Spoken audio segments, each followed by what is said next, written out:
ಮೊದಲನೇದಾಗಿ ವಕ್ಫ್ ಆಸ್ತಿ ಸರ್ಕಾರದ ಆಸ್ತಿನ ಜನರ ಆಸ್ತಿ? ಕ್ವಶನ್ ಏನೇನಿದೆ ಅಂತ ಹೇಳಿದ್ರೆ 98% 99% ನಿಮ್ಗೆ ಎಲ್ಲೂ ಸಿಕ್ಕಲ್ಲ. ಸರ್ಕಾರದ ಆಸ್ತಿ ಎಲ್ಲ ಪ್ರೈವೇಟ್ ಆಸ್ತಿಗಳು. ಒಂದೆರಡು ಕಡೆ ಈ ಇನ್ಫ್ಲೂಯೆನ್ಷಿಯಲ್ ಲೀಡರ್ಸ್ ಇರ್ತದೆ ನೋಡಿ, ಲೋಕಲ್ ಲೀಡರ್ಸ್, ಪೊಲಿಟಿಷಿಯನ್ಸ್, ಇವ್ರೇನ್ ಮಾಡಿರ್ತಾರೆ ಅಂದ್ರೆ ಮೂಡ ಕಡೆಯಿಂದ ತಗೊಂಡಿರ್ತಾರೆ, ಅಲಾಟ್ಮೆಂಟ್ಸ್ ಮಾಡ್ಕೊಂಡಿರ್ತಾರೆ CA ಸೈಡ್ ಅಂತ.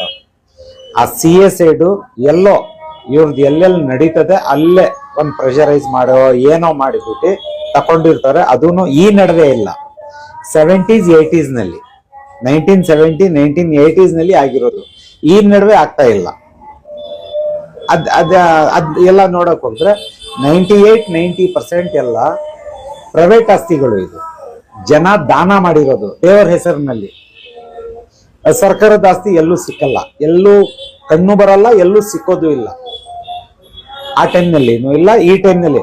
ಇವಾಗ ಈ ನಡುವೆ ಅಂದ್ರೆ 2002-4-5 ಇಂದ ದಾನನೂ ಯಾರು ಮಾಡ್ತಾ ಇಲ್ಲ. ಬಿಕಾಸ್ ಇದೆಲ್ಲ ಫ್ರಾಡ್ ಇಲ್ಲಿ ನಡಿಬಿಡ್ತೈತೆ ಅಂತ ಹೇಳ್ಬಿಟ್ಟು ನಮ್ ಜನಾನೇ ಕೊಡಕ್ಕೆ ಯೋಚನೆ ಮಾಡ್ತಾವ್ರೆ.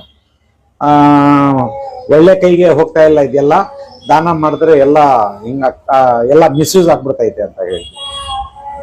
ಮೂಲೆ ದಾಖಲೆನಲ್ಲಿ ನಮ್ಗೆ ಕಣ್ ಬರೋದೇ ಎಲ್ಲ ಪ್ರೈವೇಟ್ ಆಸ್ತಿಗಳು, ದಾನ ಮಾಡಿರೋದು ಆಸ್ತಿಗಳು. ಇದ್ ಬಿಟ್ರೆ ಬೇರೆ ಆಸ್ತಿ ಇಲ್ಲ. ಹಾಗೆ ಎರಡನೇ ಕ್ವಶನ್ ಹೇಳಿ.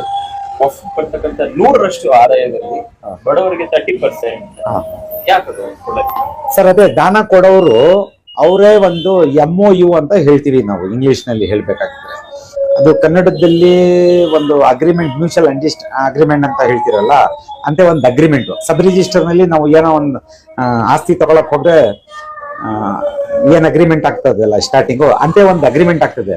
ಅದಕ್ಕೆ ನಮ್ ವಕ್ಫ್ ಬೋರ್ಡ್ ರೂಲ್ಸ್ ಪ್ರಕಾರ ವಾಕಿಬ್ ಅಂತ ಹೇಳ್ತೀವಿ. ಒಂದು ವಾಕಿಬ್ ಅಂತ ಬರ್ತದೆ, ಒಂದು ವಾಕಿಬ್ ನಾಮ ಅಂತ ಬರ್ತದೆ. ವಾಕಿಬ್ ನಾಮ ಅಂತ ಹೇಳೋದು ರಿಜಿಸ್ಟರ್ಡ್ ಆಗಿರ್ಬೇಕು. ಸ್ವಲ್ಪ ಕೇಳ್ಕೊಳ್ಳಿ.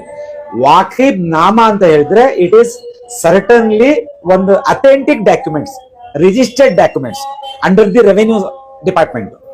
ವಾಕಿಬ್ ಅಂತ ಹೇಳಿದ್ರೆ ಆ ಟೈಮ್ ನಲ್ಲಿ ನಮ್ಮವ್ರಿಗೂ ಇವರು ಎಲ್ಲ ಸರಿಯಾಗಿ ತಿಳಿಸ್ಲಿಲ್ಲ.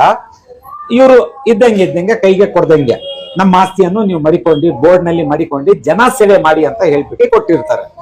ವಾಕಿಬ್, ಅದಕ್ಕೆ ಹೇಳೋದು ವಾಕಿಬ್ ಅಂಡ್ ವಾಕಿಬ್ ನಾಮ. ಈ ಬೋತ್ ಡಿಫರೆಂಟ್ ಇಲ್ಲ.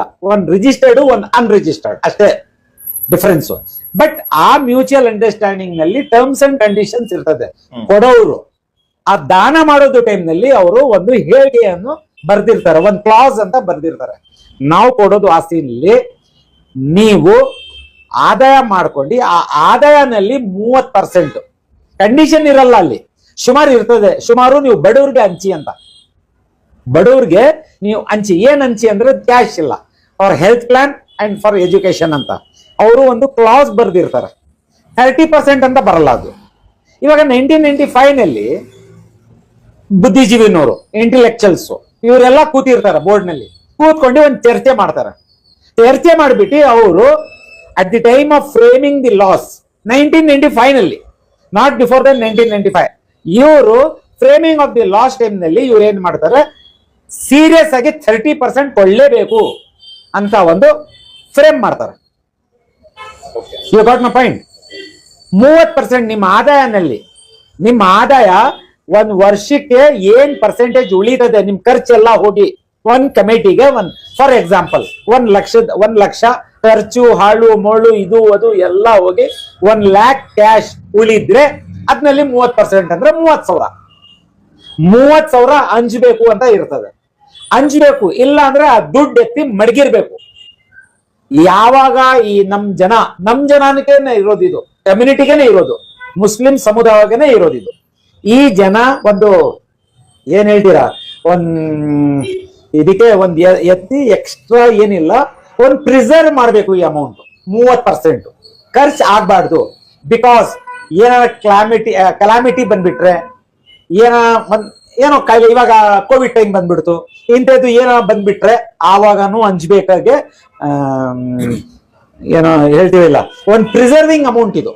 ಇಲ್ಲಾಂದ್ರೆ ಹಂಚಿರ್ಬೇಕು, ಇಲ್ಲಾಂದ್ರೆ ಎತ್ತಿ ಮಡಗಿರ್ಬೇಕು. ಈ 2 ಕಂಡೀಷನ್ ಮಾಡಿರ್ತಾರೆ. ಈ 30%, ಲಕ್ಷಕ್ಕೆ 30% ಅಂದ್ರೆ 30,000.